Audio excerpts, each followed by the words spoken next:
God bless you, my brothers and sisters. We are continuing in our 40 Days of Decrease series. Today is day 34, and we are fasting from criticism.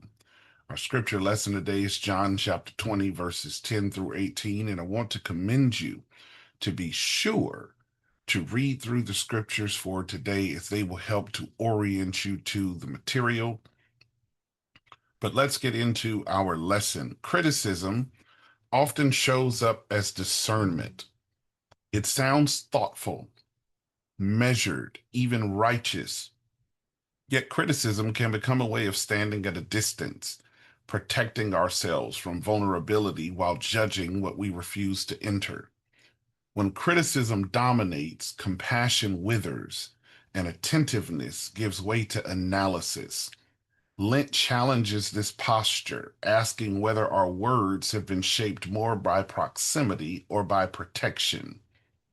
Today invites us to confront criticism as a form of distance that keeps us from even recognizing the risen Christ when he stands right before us. Criticism is the habit of evaluating from a position of removal. Spiritually, it appears when judgment replaces presence and commentary substitutes for participation. Criticism assumes superiority while avoiding intimacy. To fast from criticism is not to abandon discernment or truth. It's to refuse detachment that shields us from encounter. This fast calls us to move closer, to listen before concluding, and to love before judging. John chapter 20 is our scripture lesson today. And in that chapter, it records that Peter and the other disciple, that after they leave the tomb, Mary is standing outside of the tomb weeping. And while others move on, Mary remains there. Her posture is not analytical, but attentive. She stays present in grief. She looks into the tomb and she sees two angels who ask her, "Woman, why are you weeping?" She answers them plainly, "They've taken away my Lord, and I do not know where they've laid him." In verse 13, there's no pretense or critique. That's just honest. I don't know where they took him. They took my Lord. I don't know where he is. And that makes me sad. Turning around, Mary sees Jesus, but she does not recognize him. And he asks her the same question: "Woman, why are you weeping?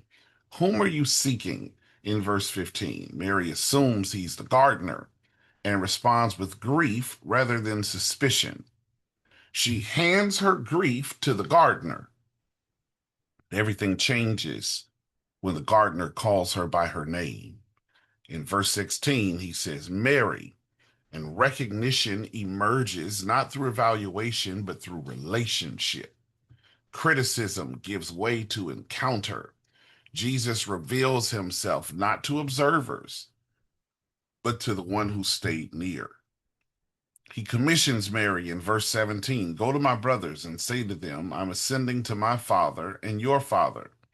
The first witness of the resurrection is not the most certain, but she's the most present.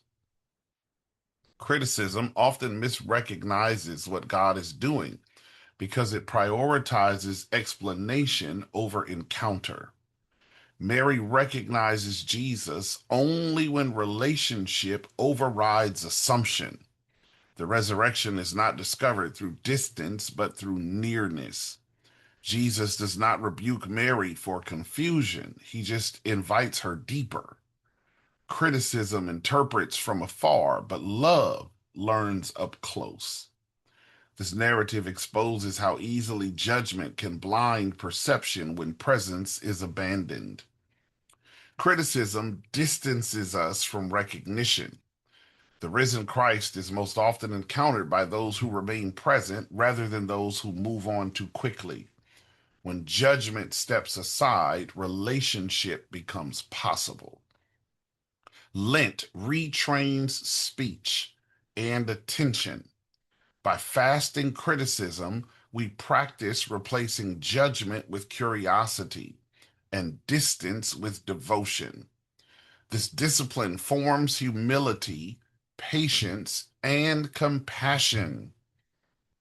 Fasting criticism opens space in us for resurrection recognition.